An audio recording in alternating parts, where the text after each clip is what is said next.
I'm John from Plano.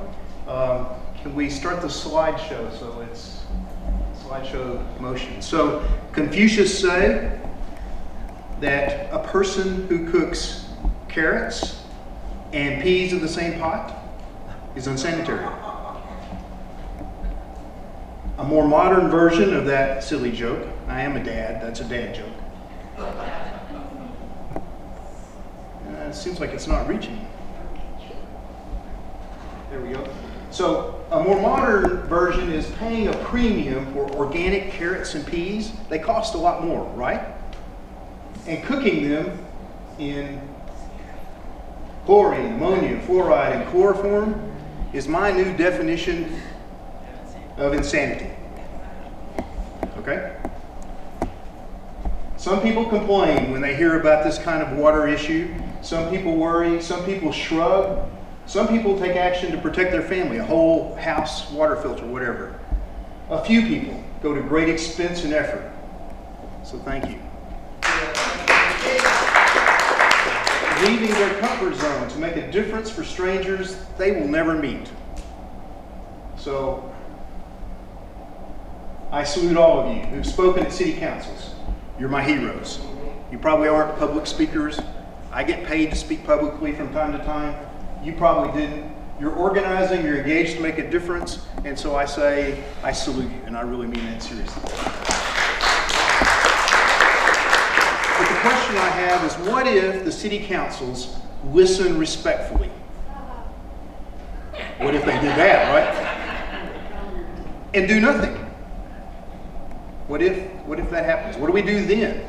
And that's why I'm here. I'm here because I believe in very clean, pure, safe water for the rich and for the poor. Okay, the rich can install a whole house water filter. But what about the renters? What about the elderly? What about the poor? What can they do? So I believe in home rules equal home runs, and that's what I'm going to tell you about for a few minutes here. In home rule cities, we can initiate legislation. We can initiate legislation. I'm going to prove it to you. Now, I got to ask you a question. Do you feel empowered by that sentence? Do you feel empowered? This is empowering. All right. The doctor said that if the city elders would let us vote, forget that. They don't have to let us do anything. We can initiate legislation. So I live in Plano. If 5,559 qualified Plano voters, that's 20% is our city charter rule, 20% of the voters from the last election, municipal election, at the time I got that was May 2017, sign a petition with a proposed ordinance. Now an ordinance is a law, it's a statute, it's something that has to be followed if it's enacted. If they sign a petition with a proposed ordinance, then, so I got an if, then, those go together, the city council must vote on it, pass it. And if they do not pass it, they must call a special election and let us vote on it. And so that's why I say that we don't have to wait on the elders. We can come up with an ordinance that addresses the water that we're buying and we're paying for and we're drinking, and we can decide about it. So I've come up with a proposal for your consideration. An ordinance that I would consider requires the city staff to, first of all, test the water frequently. All right, there was a lot of confusion. Plano actually wrote a public statement that said that the Texas Commission on Environmental Quality prevented labs from testing water during the chlorine burn. And I'm like, what? That was the most insane thing I'd ever read. And I read it and I read it and I read it. I finally cut and paste and sent it to the Texas Commission on Environmental Quality and said, is that in your rule? And I went and read the Texas Administrative Code, and it wasn't in there. And they called me. They didn't write it back to me, but they said that is not a rule that they can test. But anyway, test frequently.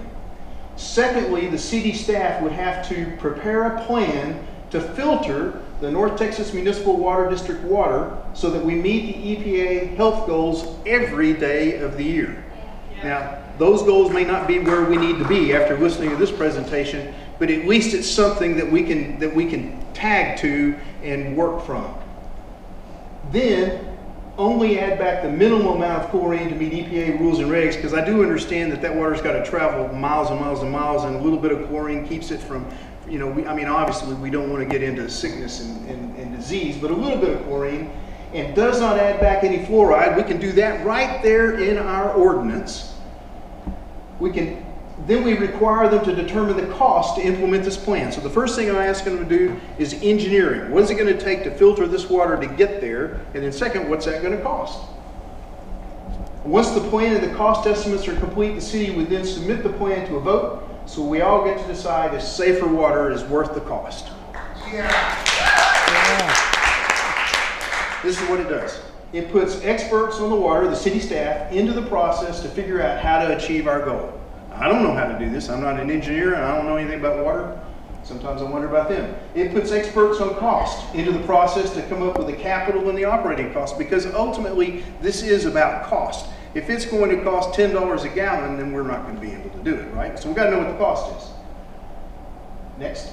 It allows the residents the chance to decide if the costs are worth the benefit. Simple, reasonable, specific, cost-effective, and enforceable. It's the kind of thing that I think that we can write an ordinance around that, we can get some signatures, and then we can force a vote, and we can find out what we want to do. What standard is acceptable? At a minimum, never exceeding the EPA maximum contaminant level goal standards, with no averaging allowed. Now, the thing that's interesting to me is that there are two different things in the EPA regulations. There's one that's an enforceable goal. You get in trouble if you cross it. And the other is a non-enforceable goal, and I've quoted from them right here.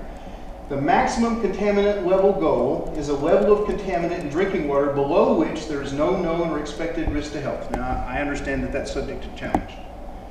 However, these goals allow for a margin of safety and are non-enforceable public health goals. So I'm just taking that as a simple way to explain to my neighbors, let's at least get there, okay? And then we can let the litigation continue with the EPA to fix those goals. So that's kind of how you link it together in my view.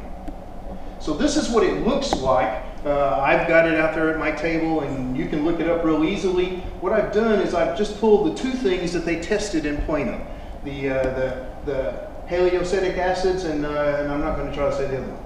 And then what I did was I blew up the footnotes to these regulations, and you can see here they talk about the MCLG in the first sentence, and they can talk about them being non-enforceable public health goals. They take cost into consideration as compared to the enforceable standards. And then down at the bottom across here, in footnote number 9, there's no collective MCLG, no goal for this contaminant group, but there are individual goals. And Plano blew those goals terribly for those individual components. And so I'm like saying, hey, this is just, you know, it's not acceptable to me. Now, I'm not in a position to say this water is not safe, okay? I'm simply in a position to say that my shower wasn't safe, my tap water, wasn't acceptable. I can't say it's not safe. It wasn't acceptable. The shower water wasn't acceptable, and blowing those goals is not acceptable. Can we do the next one? All right, so here's the enforceable standard in that column, and then go ahead one more time. And over there on the far right is the public health goal. And so there's an entire publication, several pages of this, which I have, and we can use that far right column as our goal. So the Plano details, this is how you have to enact an ordinance. 20% of the voters in most recent municipal election. I looked up Garland today because I was going to be here. I think it's 10% Garland. So different levels and different cities that are home rule cities.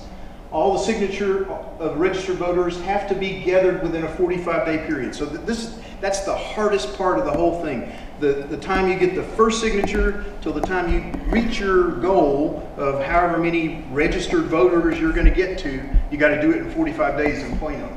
And all the signatures must be witnessed by the person submitting the petition. And so that means we can break up into groups and go around the city and get this done at different places.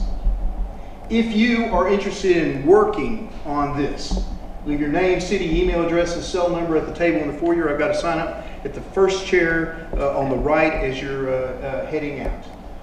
It makes sense to me to coordinate this effort across all 13 member cities in the whole water district. And the reason I say that is if we have one ordinance or one similar ordinance across all 13 cities, that in itself might force the water district to take note and to begin to think a little bit, okay? If we have a whole bunch of hodgepodge of things, if one city only dismisses fluoride and whatever, I don't know that we'll get the same effect.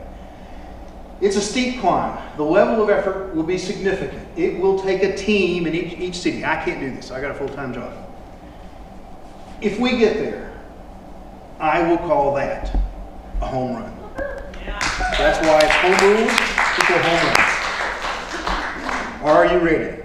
Is my question to you. Thanks.